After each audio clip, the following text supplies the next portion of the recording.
എന്ന് പറയുന്നത് power of ഗോഡാണ്. അത് ക്രിസ്തു വഴി ഉണ്ടായതാണ്. അതെപ്പോഴും നാം മനസ്സിലാക്കണം.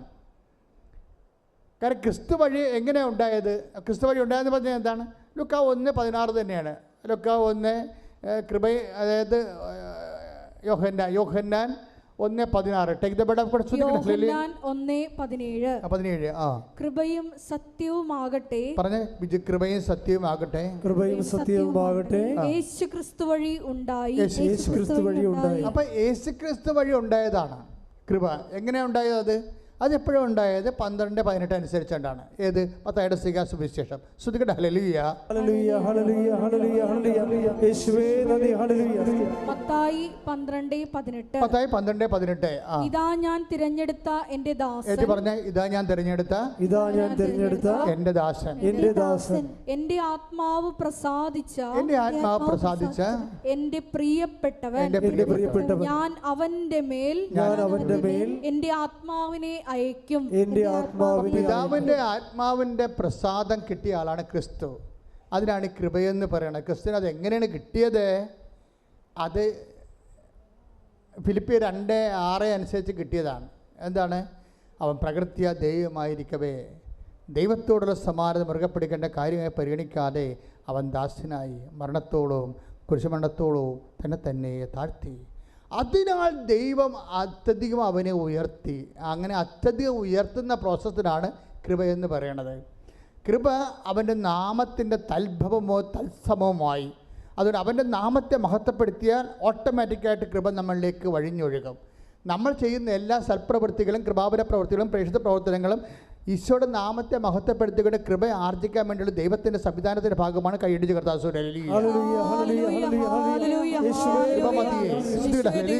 മഹത്വ പ്രവർത്തനങ്ങളിലൂടെ കൃപ കരയേറ്റുവാൻ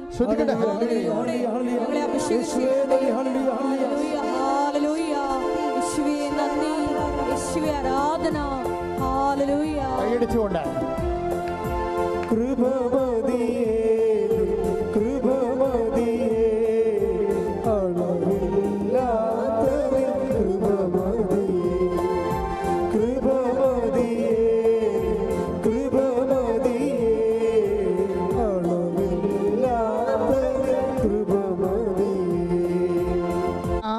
സുകുമാരനിലേക്ക് വീണ്ടും വരുമ്പോൾ എന്താ സംഭവിക്കണത്?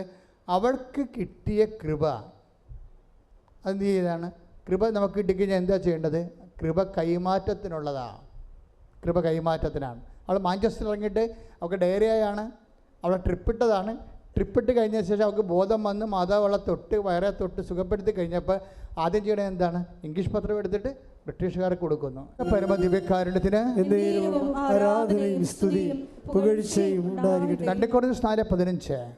അങ്ങനെ കൂടുതൽ കൂടുതൽ ആളുകളിൽ കൃപ സമൃദ്ധമാകുന്നത് വഴി. പറഞ്ഞേ, അങ്ങനെ കൂടുതൽ കൂടുതൽ കൂടുതൽ കൂടുതൽ ആളുകളിൽ കൃപ സമൃദ്ധം ആകുന്നത് വഴി ദൈവമഹത്വത്തിന് കൂടുതൽ കൃതജ്ഞത അർപ്പിക്കപ്പെടുന്നു. ഇതൊരു പ്രോസസ്സാണ്. കൃപ പരക്കാനാണ്. ലോകം മുഴുവൻ പരക്കുകയാണ്. അതെങ്ങനെയാണ്? കൂടുതൽ ആളുകളിലേക്ക് കൃപ സ്വീകരിച്ചവരെ കൃപ കൈമാറുകയാണ് ചെയ്യണത്. കൃപ സ്വീകരിച്ചവർ കൃപ കൈമാറുകയാണ് ചെയ്യണമെന്ന് പറയുമ്പോൾ 2 കൊരിന്ത്യർ 4:15. കൃപ സ്വീകരിച്ചവർ, നിങ്ങളെല്ലാവരും ഉടമ്പടിയിലൂടെ എന്താ ചെയ്യണത്? എന്താ സ്വീകരിക്കണത്? കൃപയാണ് സ്വീകരിക്കണത്. അല്ലാതെ മാളെ കെട്ടിച്ച് കൊച്ചുണ്ടായി വീട് കിട്ടുമെന്നൊക്കെ പറയരുത്. അതൊക്കെ ഇതിൻ്റെ കൃപയുടെ ഇഫക്റ്റായിട്ട് ബ്ലെസ്സിങ്സ് ആൻഡ് ഫിസിക്കൽ ഫേവേഴ്സാണ്.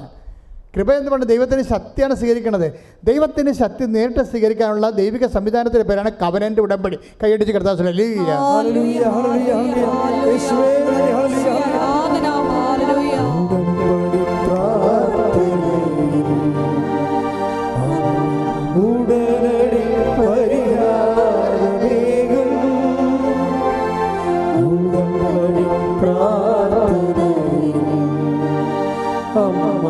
ഉടനടി പരിഹാരമേകും അവൻ പറയുന്നത് ചെയ്തിടുകിൽ ജീവിതം ധന്യമാക്കി. അവൻ പറയുന്നത് ചെയ്തിടുകിൽ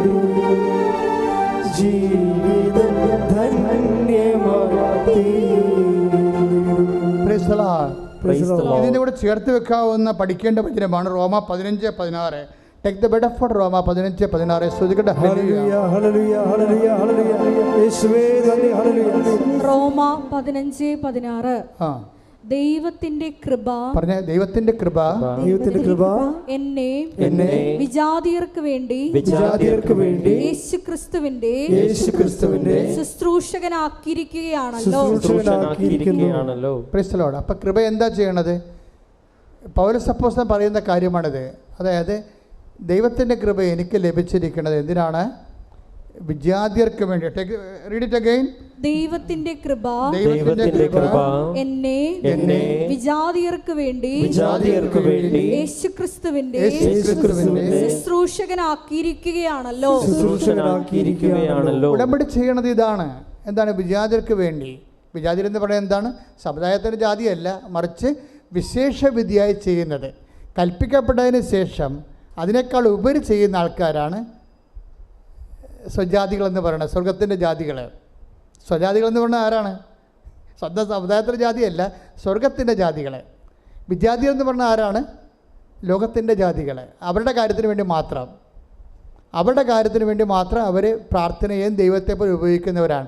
ഇങ്ങനെ രണ്ടായിട്ട് തിരിക്കുകയാണ്. അപ്പോൾ ഈ വിഷയത്തിൽ നമ്മൾ തീരുമാനമെടുക്കണം. എന്താണ്? ഉടമ്പടിയിലുള്ളവരിൽ നിന്ന് വിശേഷ വിധിയായിട്ടാണ് ദൈവം ഉദ്ദേശിക്കുന്നത്. അപ്പോൾ അതിന് എപ്പോഴും നമ്മൾ പ്രാർത്ഥിക്കണം. കർത്താവേ, നീ തന്ന കൃപ കൈമാറ്റത്തിനാണ്. അത് വിശേഷ വിധിയായി ജനങ്ങളിലേക്ക് നിന്നെ കൈമാറാൻ എന്നെ സഹായിക്കണമേ. പ്രാർത്ഥിച്ച്. കർത്താവേ, നീ തന്ന കൃപ വിശേഷ കൈമാറ്റത്തിനാണ്. അത് വിശേഷ വിധിയായി മറ്റവരെക്കാൾ ഉപരി കൃപയുടെ ഫലങ്ങൾ പ്രകടിപ്പിച്ചുകൊണ്ട് ധൈര്യത്തോടെ സുവിശേഷത്തിന് ക്രിസ്തുവിന് സാക്ഷ്യമാകാൻ എന്നെ സഹായിക്കണമേ. അപ്പോൾ നിങ്ങൾ വിഷയത്തിലേക്ക് തിരിച്ചു വരണം. എന്താ കാര്യം? അതായത് ജ്ഞാനസ്നാനപ്പെടാതെ തന്നെ ഒരാൾക്ക് ക്രിസ്തുവിൻ്റെ സന്ദേശം സ്വീകരിക്കാൻ പറ്റും. അതല്ല ഇപ്പോൾ നമ്മൾ ഉടമ്പടിയിലൂടെ കാണുന്നത്. അതിൽ ഞാൻ ആദ്യമേ ഉടമ്പടി ചെയ്തപ്പോൾ തന്നെ ഈശോ പറഞ്ഞു, this is not converting anybody. ഇതൊന്നും മതപരിവർത്തനത്തിനുള്ളതല്ല, മറിച്ച് എന്താണ്? മനുഷ്യനെ സാന്ത്വനപ്പെടുത്താനും സഹായിക്കാനും ഉള്ളതാണ്. ആരെല്ലാം വേദനപ്പെട്ട് വരുന്നു അവന് ക്രിസ്തുവിൽ പരിഹാരമുണ്ടെന്ന് പറയുന്ന സുവിശേഷം നിന്നോട് ആവശ്യപ്പെടുന്നത് എന്താണ്? വിശേഷ വിധിയായി. നീ ഇന്നലെ ജീവിച്ച പോലെ നിൻ്റെ വയറ് നിൻ്റെ വായെന്ന് പറഞ്ഞ് ജീവിക്കരുത്, മറിച്ച് മറ്റുള്ളവരെ കൂടി കരുതണം. മറ്റുള്ളവരെ കരുതി ജീവിച്ചാൽ ആ ഉടമ്പടി എപ്പോഴും തീയാകണതും വേഗണതും അങ്ങനെയാണ്. മറ്റുള്ളവരെ കരുതി ജീവിക്കാൻ. അപ്പം നിനക്ക് ഈ അനുഗ്രഹം തന്നാൽ എന്ത് പ്രയോജനമെന്ന് ദൈവം ചിന്തിച്ചാൽ, ദൈവത്തിന് മാർക്കില്ല എന്നുണ്ടെങ്കിൽ നിന്നെ ദൈവം വിജാതിയായിട്ട് കാണും. ചിലപ്പോൾ നീ കത്തോലിക്കയായിരിക്കും, പക്ഷെ ദൈവത്തിൻ്റെ മുമ്പിൽ നീ വിജാതിയാണ്. അവിടെ പ്രശ്നം. ഒരു കത്തോലിക്കയും ക്രിസ്ത്യാനിയും ജീവിതത്തിൽ വിജാതിയരായിട്ട് മാറാൻ സാധ്യതയുണ്ട്. നിങ്ങൾ പറയുന്ന വിജാതിയർ സ്വജാതികളായിട്ട് മാറാനും സാധ്യതയുണ്ട്. കാര്യം എന്താണ്? കയ്യിരിപ്പ് പോലെ ഇരിക്കും കാര്യങ്ങൾ. ശ്രുതികട്ടെ. ഹല്ലേലൂയ.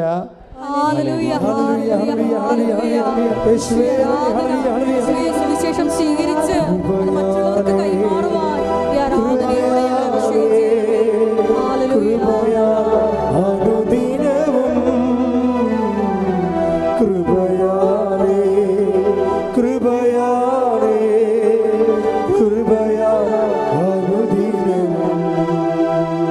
പരിശുദ്ധ പരമദിവ്യകാരുണ്യത്തിന് ആരാധനയും സ്തുതിയും പുകഴ്ചയും ഉണ്ടായിരിക്കട്ടെ. ഇതിനകത്തൊരു കോമ്പറ്റീഷൻ നല്ലതാണ്. കോമ്പറ്റീഷൻ, അതായത് മറ്റുള്ളവരെക്കാളും കൂടുതലായി ഞാൻ പ്രേക്ഷിത പ്രവർത്തനം ചെയ്യണം. അത് മറ്റുള്ളവർ കാനഡയിൽ പോയാൽ അവർക്ക് IELTS പാസ്സായ PSC പാസ്സായ റാങ്ക് കിട്ടിയ അവർക്ക് അവിടെ കല്യാണം നടന്നാൽ ഞാനും കൂട്ടുകാരിയും ഒരുമിച്ചാണല്ലോ പോയി ഉടമ്പടി എടുത്തിട്ട് അവരുടെ കല്യാണം നടന്ന് എൻ്റെ കല്യാണം നടന്നില്ലെന്ന് പറഞ്ഞ് മോങ്ങിക്കൊണ്ടിരിക്കരുത്. അത് നിങ്ങൾ നെഗറ്റീവ് നിങ്ങളെക്കുറിച്ച് മാത്രം ചിന്തിക്കുന്നത് കൊണ്ട് നിങ്ങളെ വെച്ച് മറ്റുള്ളവരുടെ കിട്ടിയിരിക്കുന്ന ഭൗതിക ആനുകൂല്യങ്ങളും അനുഗ്രഹങ്ങളും വെച്ചുകൊണ്ട് നിങ്ങളെ കമ്പയർ ചെയ്യേണ്ടതാണ്. നിങ്ങൾ കമ്പയർ ചെയ്യണമെന്ന് ദൈവം പറയണ്ടേ. അതെന്താണ് കമ്പയർ ചെയ്യേണ്ടത്? 1 കൊരിന്ത്യൻസിന്റെ 15:10 എടുത്ത് ശ്രദ്ധിക്കട്ടെ. ഹല്ലേലൂയ. 1 കൊരിന്ത്യൻസ് 15:10. ഞാൻ എന്തായിരിക്കുന്നുവോ അത് ദൈവകൃപയാലാണ്. എൻ്റെ മേൽ ദൈവം ചൊരിഞ്ഞ കൃപ നിഷ്ഫലമായി പോയിട്ടില്ല. ഉം. നേരെ മറിച്ച് മറ്റെല്ലാവരെയും അധികം ഞാൻ അധ്വാനിച്ചു. Praise the Lord. Praise the Lord. അതായത് പ്രശ്നം വെച്ച് കഴിഞ്ഞാൽ മറ്റുള്ള എല്ലാ ഒന്നിനു വായിച്ചേ. മറ്റെല്ലാവരെയും No. ആദ്യം മുതലേ ഞാൻ എന്തായിരിക്കുന്നുവോ നിങ്ങൾ പറഞ്ഞേ, ഞാൻ എന്തായിരിക്കുന്നുവോ അത് ദൈവകൃപയാലാണ്. എന്റെ മേൽ ദൈവം ചൊരിഞ്ഞ കൃപ നിഷ്ഫലമായി പോയിട്ടില്ല. നേരെ മറിച്ച് മറ്റെല്ലാവരെയും അധികം ഞാൻ അധ്വാനിച്ചു. പണിപാളി പെട്രോൾ പോലെയാണെന്നാ പറയണേ. ഈ സാധനം ആവിയായി പോകുന്ന കൃപ. മറ്റേ മടിയൻ ഒന്നുകൊണ്ടേ കുഴിച്ചിട്ടില്ലേ, അതുപോലെ മറ്റുള്ളവരെക്കാൾ കൂടുതൽ അധ്വാനിച്ചില്ലെങ്കിൽ കൃപ ഫലവത്താകാതിരിക്കാം. കൃപ ശോഷിച്ചു പോകും. പെട്രോൾ വെയിലത്ത് ആവിയാകണ പോലെ നിങ്ങൾക്ക് ഇട്ടിരിക്കുന്ന കൃപ മറ്റുള്ളവരെക്കാൾ കൂടുതൽ നിങ്ങൾ ഒന്നുകൂടി വായിച്ച വചനം, ഒന്ന് കുറഞ്ഞ് 15:10 ഞാൻ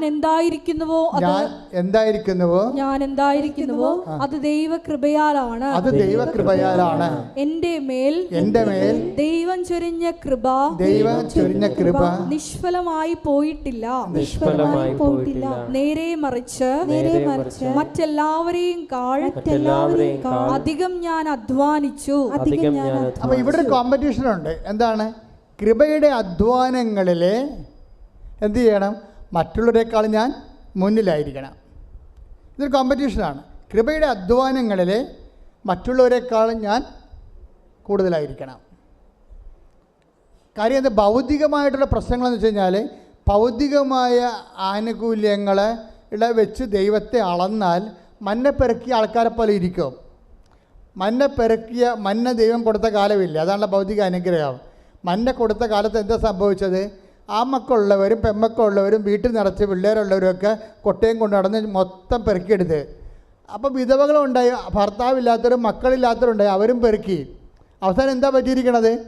കൂടുതൽ പെറുക്കിയ ആൾക്കാരുടെ എല്ലാം ചീഞ്ഞുപോയി. അന്നുള്ള ആഹാരം മാത്രം. ഭൗതിക അനുഗ്രഹങ്ങളെ നമുക്ക് യൂസ് ചെയ്യുന്നതിനേക്കാൾ കൂടുതൽ നമ്മൾ ഉണ്ടാക്കിയാലും നമ്മൾ അനുഭവിക്കത്തില്ല എന്നുള്ളതാണ് ബൈബിൾ പറയുന്നത്. കൈയടിച്ച് കർത്താവ് ഹല്ലേലൂയ.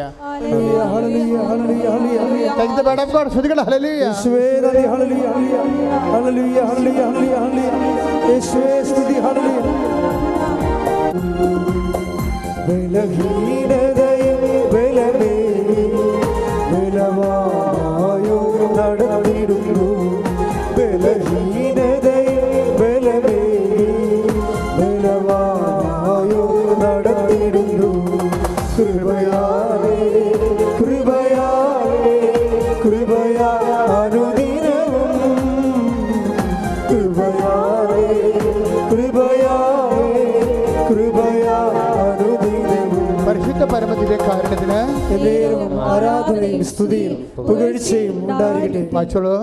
പുറപ്പാട് 16:19-20 തിരുവചനങ്ങൾ. പുറപ്പാട് 16:19-20 വാക്യങ്ങൾ.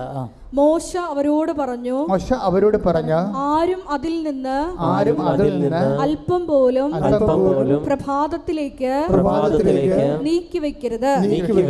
എന്നാൽ അവർ മോശയെ അനുസരിച്ചില്ല. ചിലർ അതിൽ നിന്നും ഒരു ഭാഗം പ്രഭാതത്തിലേക്ക് നീക്കിവെച്ചു. അത് പുഴുത്തു മോശമായി. അതായത് ഇതിൻ്റെ പ്രശ്നം ഇതാണ് വെച്ചാൽ ഭൗതിക ആനുകൂല്യങ്ങളുടെ ആധിക്യത്തിൽ കമ്പയർ ചെയ്തുകൊണ്ട് അഭിരമിക്കരുത്. പുഴുത്ത അനുഭവം ഉണ്ടാകുന്ന അർത്ഥം മനസ്സിലായില്ല? നമുക്ക് പ്രയോജനപ്പെടത്തില്ല. നിങ്ങൾ എന്തിനാണ് അഭിമാനിക്കേണ്ടത്? മറ്റുള്ളവരെക്കാൾ കൂടുതലായി ഞാൻ അധ്വാനിച്ചു. ഞാനല്ല, എന്നിലുള്ള ദൈവകൃപ. നിത്യത വരെ നിലനിൽക്കണ അധ്വാനം എന്ന് പറയണത് ഫലമെന്ന് പറഞ്ഞാൽ കൃപയുടെ അധ്വാനമാണ്. നമ്മളിവിടെ എന്നാ ഉണ്ടാക്കിയാലും അവസാനം ഒന്നും ഉണ്ടാകത്തില്ല. നമുക്കറിയാം അല്ലേ? നമ്മൾ 0 ആയിട്ട് പോവുകയും ചെയ്യും. നമ്മൾ ഉണ്ടാക്കി വെച്ച് മരുമക്കളെയൊക്കെ തമ്മിൽ തല്ലുകയും അവർ കോടതി കയറുകയും നിങ്ങളുടെ കാലശേഷം അവർ നിങ്ങളെപ്പോലും വരുത്ത ദൂരക്കളയും. ഈ പിശാച് നേരത്തെ വിൽപ്പത്രം എഴുതി വെച്ചെങ്കിൽ ഈ ഇടി ഞങ്ങൾ ഉണ്ടാക്കേണ്ടതില്ല എന്ന് പറഞ്ഞിട്ട് അമ്മനെ പിശാചെന്ന് വിളിക്കുകയും ചെയ്യും. എല്ലാം പൊഴുത്തു പോകും. തമസല്ല. എത്ര കോടതിയാണ് കേസ് കിടക്കണം അപ്പനും അമ്മയുടെ കാലം. നിങ്ങളിങ്ങനെ ഇടി വെച്ചുണ്ടാക്കും. ഉണ്ടാക്കിയിട്ട് ഇത് അവസാനം നിങ്ങളുടെ കാലം കഴിയുമ്പോൾ ഇത് ക്ലാരിഫൈ ചെയ്തില്ല. ഇനി വിൽപ്പത്രം എഴുതിയെന്ന് വെച്ചോ, ഇവിടെ എന്തുമാത്രം കേസാണ് പറഞ്ഞത്? അപ്പൻ വിൽപ്പത്രം എഴുതി, അമ്മ വിൽപ്പത്രം എഴുതി എന്ന് പറഞ്ഞുകൊണ്ട് വിൽപ്പത്രത്തിനെതിരെ കേസ് കൊടുത്തിട്ടുണ്ട്.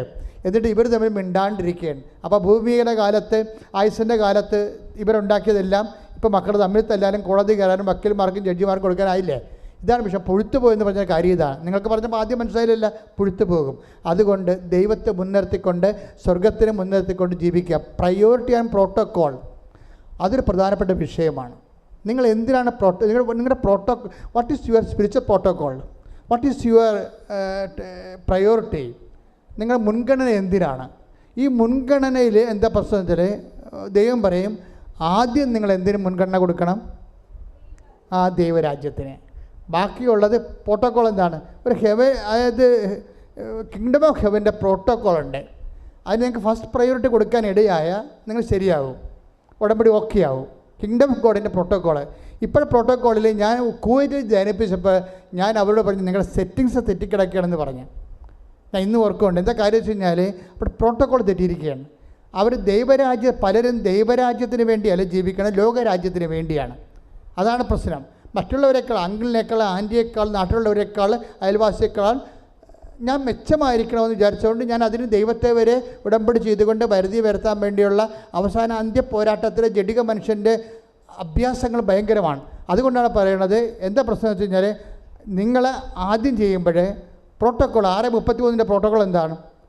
മത്തായി ശ്രീകാട് സുവിശേഷം വായിച്ചോളൂ. നിങ്ങൾ ആദ്യം അവിടുത്തെ രാജ്യവും പറഞ്ഞ് നിങ്ങൾ ആദ്യം അവിടുത്തെ രാജ്യവും അതിന്റെ നീതിയും കുറിച്ച് അന്വേഷിക്കുക. ബാക്കിയുള്ളത് അതായത് എന്താ ടെമ്പറാലിറ്റീസ്, നമുക്ക് ഭൗതികമായ ആവശ്യങ്ങൾ അതെന്താണ്, അതെല്ലാം ചേർത്ത് നൽകും. അപ്പോൾ നമ്മളെന്താ സംഭവിച്ചിരിക്കുന്നത് വെച്ച് കഴിഞ്ഞാൽ ദൈവം കൊടുക്കുന്ന ഒരു പ്രോട്ടോക്കോളും പ്രയോറിറ്റിയും ഉണ്ട്. പക്ഷേ ജഡിക മനുഷ്യന് ഇത് ബോധ്യപ്പെടത്തില്ല. അതുകൊണ്ട് അവനെപ്പോഴും വയറിൻ്റെ പ്രശ്നത്തിന് പ്രാധാന്യം കൊടുത്തുകൊണ്ടിരിക്കും, ജീവിത പ്രശ്നത്തിന് പ്രാധാന്യം കൊടുത്തുകൊണ്ടിരിക്കും. ജീവിത പ്രശ്നത്തിന് പ്രാധാന്യം കൊടുക്കണമെന്നുണ്ടെങ്കിൽ ഇപ്പോൾ ഈ ദിവസങ്ങളിലൊരു സാക്ഷ്യം ഉണ്ടായിരുന്നു. എന്താണ്? സിനി, പത്തനംതിട്ട ഒരു സാക്ഷ്യമുണ്ട്.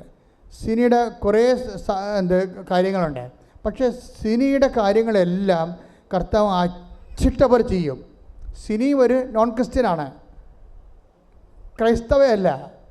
സിനി ഭർത്താവും കൂടി ഒന്ന് ഉടമ്പടി ചെയ്തിരിക്കുന്നത്, സാക്ഷ്യം പറഞ്ഞിരിക്കുന്നത് ഒരുമിച്ചാണ്. സിനി എന്താ ചെയ്തിരിക്കണത്? ആദ്യം നിയോഗത്തിൽ വെച്ചിരിക്കണത് എന്താണെന്ന് അറിയാമോ? കർത്താവേ, എന്താ കർത്താവേ, നിത്യതയിൽ എനിക്ക് ഈശോടൊപ്പം ആകാൻ ഇടയാക്കണമേ. ഒന്ന് ചിന്തിച്ചേ, ഒരു കത്തോലിക്കൻ പോലും വെക്കാത്ത സാധനമാണ്. ഇവിടെ ഒരു പ്രശ്നം, ആരാണ് വിജാതിയർ, ആരാണ് സ്വജാതിയർ നമുക്കറിയത്തില്ല. സിനിയുടെ സാക്ഷ്യം നിങ്ങൾ കേട്ടാൽ മനസ്സിലാകും. ഭർത്താവും ഭാര്യയും കൂടി വന്നാണ് പറയണത്, പത്തനംതിട്ടയെന്ന്. എന്താ പറയുന്നത്? ആദ്യത്തെ ഉടമ്പടിയിലെ ഫസ്റ്റ് നിയോഗം എന്താണ്? കർത്താവേ, നിത്യതയിൽ ഈശോൻ്റെ ഒപ്പം ആകാൻ എന്നെ സഹായിക്കണമേ. അത് കഴിഞ്ഞിട്ടാണ് ബാക്കിയുള്ളത്. പ്രോട്ടോക്കോൾ അതാണ്. അതിനാണ് പ്രയോറിറ്റി എന്ന് പറയണത്. ഇതുപോലെ ഒരു പാരഡൈം ഷിഫ്റ്റ്, ഒരു തലമറിച്ചിലുണ്ടായിക്കഴിഞ്ഞാൽ തീർച്ചയായിട്ടും എൻ്റെ മക്കളുടെ ഉടമ്പടി കത്തും. പ്രാർത്ഥിക്കുക. കർത്താവായ ദൈവമേ, ഉടമ്പടിയുടെ മുൻഗണനകളെ ദൈവരാജ്യത്തിന്റെ ക്രമപ്രകാരം പുനഃക്രമീകരിക്കുവാൻ എനിക്ക് വിവേചനത്തിന്റെ പരിശുദ്ധാത്മാ അഭിഷേകം നൽകണമേ.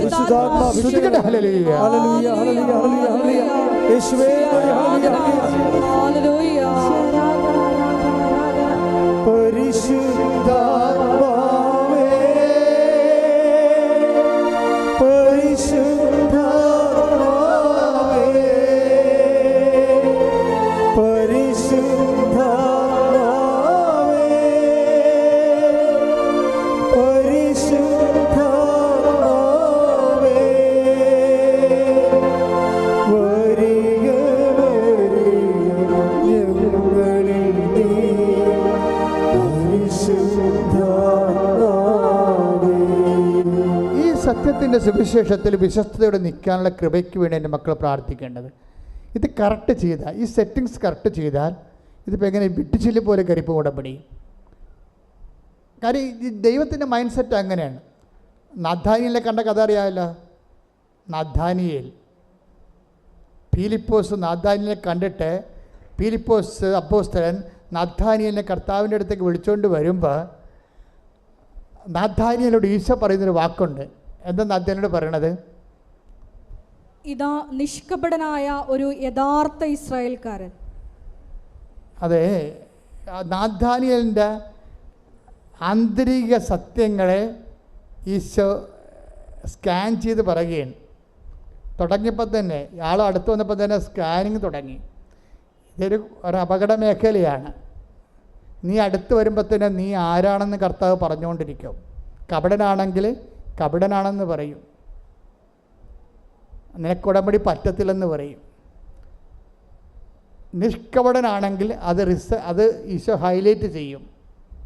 നാഥാനിൽ അടുത്ത് വന്നപ്പോൾ എന്താ പറയണത്? ഇതാ നിഷ്കപടനായ ഒരു യഥാർത്ഥ ഇസ്രയേലിയൻ.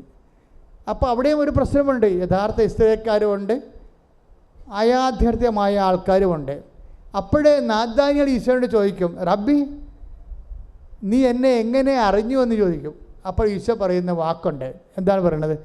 നീ അത്തിവൃക്ഷത്തിൻ്റെ പീലിപ്പോസ് നിന്നെ കാണുന്നതിന് മുമ്പ് നീ അത്തിവൃക്ഷത്തിൻ്റെ ചുവട്ടിലായിരുന്നപ്പോൾ ഞാൻ നിന്നെ കണ്ടു. അപ്പോൾ പീലിപ്പോസ് നിന്നെ കാണുന്നതിന് മുമ്പ് ഞാൻ നിന്നെ കണ്ടുവെന്നാണ്. ഇത് ചുമ്മാ കളിയല്ല. നീ വിശ്വാസത്തിലൂടെ ഇപ്പം ക്രിസ്ത്യൻ മാതാപിതാക്കളും ജനിച്ചാലും ക്രിസ്ത്യാനി ആയാലും, അല്ലെങ്കിൽ കർത്താവിനെ ജീവിത സമ്മർദ്ദങ്ങളിൽ ദൈവത്തെ തേടി വന്നപ്പോഴേ അനുഭവങ്ങൾ കൊണ്ട് നീ കർത്താവിൽ വിശ്വസിച്ചാലും, ആരെങ്കിലും മുഖേനയാണെങ്കിലും കർത്താവ് പറയും ആരെയും മുഖേനയല്ല, പീലിപ്പോസ് മുഖേനയല്ല, ഞാനാണ് നിന്നെ കണ്ടതും വിളിച്ചതും. അത് ഭയങ്കര വിളിയല്ലേ? കൈയടിച്ച് ശ്രദ്ധിക്കട്ടെ.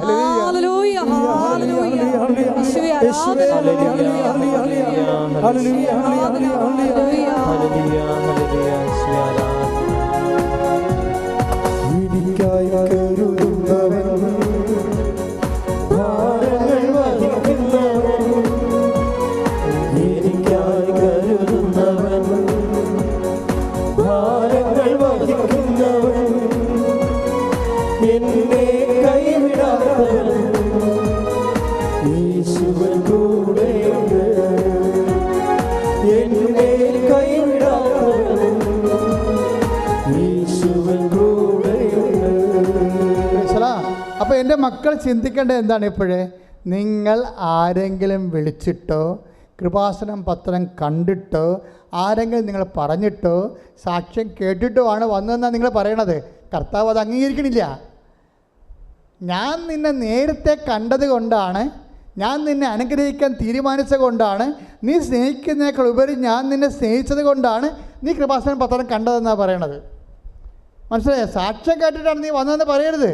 ഞാൻ നിന്നെ സ്നേഹിച്ചത് കൊണ്ടും എനിക്ക് നീ ഇഷ്ടപ്പെട്ടവളായതുകൊണ്ടും ഇഷ്ടപ്പെട്ടവനായതുകൊണ്ടുമാണ് നീ സാക്ഷ്യം കേട്ടത്. വിഷയം മനസ്സിലായില്ലേ? അപ്പോൾ ആദ്യം ആരാണ് സ്നേഹിച്ചത്? ദൈവമാണ്. അതാണ് യോഹന്നാൻ പറയണത്, പ്രിയപ്പെട്ടവരെ നിങ്ങൾ ദൈവത്തെ സ്നേഹിച്ചിട്ട് വിടാം. ശ്രദ്ധിക്കട്ടെ. Hallelujah, hallelujah, hallelujah, hallelujah. യേശുവേ നന്ദി. Hallelujah, hallelujah, hallelujah, hallelujah, hallelujah, hallelujah. യേശുവേ സ്തുതി. ഹല്ലേലൂയ.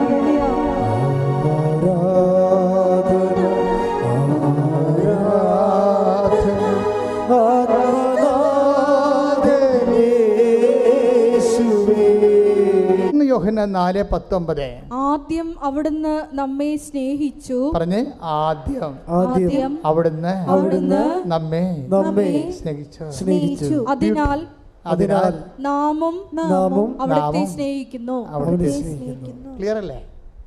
ആദ്യം നീ കൃപാസനം പത്രമല്ല കണ്ടത്, ആദ്യം നീ സാക്ഷ്യമല്ല കേട്ടത്, ആദ്യം നീ നിൻ്റെ അമ്മയോ ആൻറ്റിയോ കൂട്ടുകാരിയോ നിന്നോട് പറഞ്ഞതല്ല.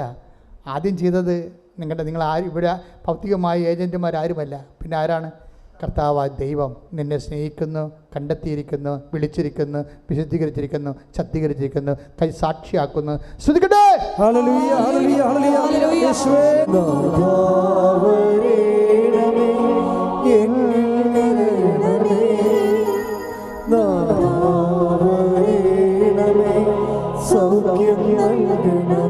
കൈകൾ കൂപ്പി കണ്ണുകളടച്ച് ശിരസ് നമിച്ചുകൊണ്ട് കൃപ സ്വീകരിക്കേണ്ട സമയമാണ്, അനുഗ്രഹം സ്വീകരിക്കേണ്ട സമയമാണ്. അഭിഷിക്തൻ ഉടമ്പടിയുടെ ക്രമപ്രകാരം നിങ്ങൾക്ക് വേണ്ടി പ്രാർത്ഥിക്കുന്ന സമയമാണ്. കർത്താവേ, പരിശുദ്ധമ്മ ജീവനോടെ പ്രത്യക്ഷപ്പെട്ട ഇടത്തിൽ നിന്നുകൊണ്ട് അങ്ങയുടെ ദിവ്യകാരുണ്യത്തിൻ്റെ കടലിൻ്റെ അരികിൽ നിന്നുകൊണ്ട് ഞാൻ പ്രാർത്ഥിക്കുകയാണ്. ദൈവമേ, മോശയെപ്പോലെ ഞാൻ കൈയുയർത്തുന്ന കർത്താവേ, അങ്ങനെ അവകാശവും ഓഹരിയുമായ തിരുസഭയോടും കർത്താവെ അങ്ങനെ വിശ്വസിക്കുന്ന എല്ലാ ജനപദങ്ങളോടും നിന്റെ കുരിശിലെ കാരുണ്യത്താൽ തിരുരത്വത്തിൻ്റെ അപേക്ഷകൾ നൽകിക്കൊണ്ട് ഈ കർത്താവ് അടിപ്പെടുന്ന പോലെ വൈദ്യാഘാതം പോലെ ദൈവിക ശക്തി ഈ ജനങ്ങളിലേക്ക് ആവസിക്കട്ടെ. ശ്രുതികട്ടെ. കർത്താവെ നിന്റെ ഉന്നതമായ നാമത്തിന് സ്വസ്ഥം ചെയ്യുന്നു. നീ 6 സഹോദരങ്ങളെ കാലിൽ പൊട്ടിയതായിട്ട് കാണിക്കുന്നുണ്ട്. കാലിൽ പൊട്ടിയതും ശരീരത്തിൽ പൊട്ടിയതും ശരീരഭാഗങ്ങളിൽ പൊട്ടുകയും ചൊള്ളച്ചും അതുപോലെ തന്നെ കരിവാളിച്ചും കിടക്കുന്ന പാടുകൾ കർത്താവിൻ്റെ വിശുദ്ധമായ രക്തം തളിച്ചുകൊണ്ട് യേശു പൂർണ്ണമായി സുഖപ്പെടുത്തിക്കൊണ്ടിരിക്കുന്നു. ക്യാൻസറാണോ അതുപോലെ തന്നെ ഇതുപോലെ തൊണ്ടയ്ക്കുള്ള തൈറോയിഡാണോ എന്ന് അറിയത്തില്ല. തൊണ്ടയുടെ ചുവട്ടിൽ ഇങ്ങനെ ഇടത് വശത്ത് അച്ഛൻ കാണിക്കുന്ന ഇങ്ങോട്ട് നിൽക്കുമ്പോൾ ഈ വശത്ത് വലതുവശത്ത് ഇങ്ങനെ മുഴ പോലെ കിടക്കുന്നൊരു നീണ്ട ദീർഘ ഒരു മുഴയുണ്ട്. അപ്പോൾ തൊണ്ട മുഴകളുള്ള എല്ലാ മക്കളെയും കർത്താവ് സ്പർശിച്ചു കൊണ്ടിരിക്കുന്ന സമയമാണ്. സ്പർശിക്കട്ടെ. 8 പേരെ ഈ വിഷയത്തിൽ കർത്താവ് സുഖപ്പെടുത്താണ്ട്. എപ്പോഴും നീർക്കെട്ടലുണ്ടാകും. അങ്ങനൊരു വ്യക്തി കർത്താവ് സ്പർശിക്കുന്ന സമയമാണ്. അതുപോലെ തന്നെ ചെവികൾക്ക് വലത് ചെവിക്ക് എന്തോ കുത്തിത്തിരിച്ച പോലെ മാംസം വളരുന്ന പോലെ കേൾവിക്കുറവുണ്ട്. അങ്ങനെയുള്ള എല്ലാ വ്യക്തികളും ചെവി പൊത്തി പ്രാർത്ഥിക്കാൻ പറയുന്നു. ശ്രദ്ധിക്കട്ടെ. ഹല്ലേലൂയ. തിയേറ്ററിൽ ഉപയോഗിക്കുന്ന കുടില് പോലുള്ള സാധനങ്ങൾ പീസെപ്റ്റുകൾ കാണിക്കുന്നുണ്ട്. അപ്പോൾ ഓപ്പറേഷന് വേണ്ടി നിശ്ചയിച്ചിരിക്കുന്ന എല്ലാ ആൾക്കാരും ഓപ്പറേഷൻ സ്ഥാനങ്ങളിൽ അവരിവിടെ ഇല്ല, അവരുടെ ബന്ധുക്കളാണ് ഉള്ളതെങ്കിൽ ഓൺലൈനിൽ കേൾക്കുന്നവരും ഓപ്പറേഷൻ ഉണ്ടെങ്കിൽ ഓപ്പറേഷൻ സ്ഥാനങ്ങളിൽ എൻ്റെ വലത് കൈ വെച്ചുകൊണ്ട് കർത്താവിൻ്റെ കൈകളായി രൂപാന്തരപ്പെടുത്താൻ വേണ്ടി അമ്മമാതാവ് പ്രാർത്ഥിക്കുന്ന സമയമാണ്. പ്രാർത്ഥിക്കുക. അമ്മേ പരിശുദ്ധ അമ്മേ, ഓപ്പറേഷൻ ചെയ്യുന്ന എല്ലാവരും തിയേറ്ററുകളിൽ അമ്മയുടെ സാന്നിധ്യം ഉണ്ടാകുകയും അമ്മ തന്നെ അത് നിർവഹിക്കുകയും പൂർണ്ണമായി സൈഡ് എഫക്ട്സ് ഇല്ലാതെ ഓപ്പറേഷൻ പോലും വേണ്ടാതെ സുഖപ്പെടുത്തുന്ന ദൈവമേ, ആരാധന യേശുവേ, സ്തോത്രം യേശുവേ, നന്ദി യേശുവേ, ആരാധന.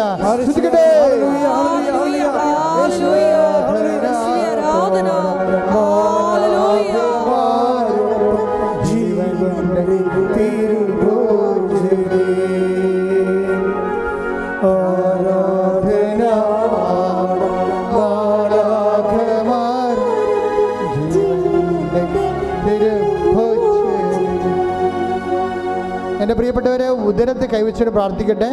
ഊടിന് താഴെയും മുകളിലും കുടലിന് വൻകുടലിനും ചെറുകുടലിനും വീക്കമുള്ളവരെ, സിസ്റ്റുള്ളവരെ, മൂത്രാശയത്തിൽ കല്ലുള്ളവരെ, PCOD-ക്കാർ, അതുപോലെ RSS രോഗികൾ എല്ലാവരും ഉദരത്തെ കൈവച്ച് പ്രാർത്ഥിക്കട്ടെ.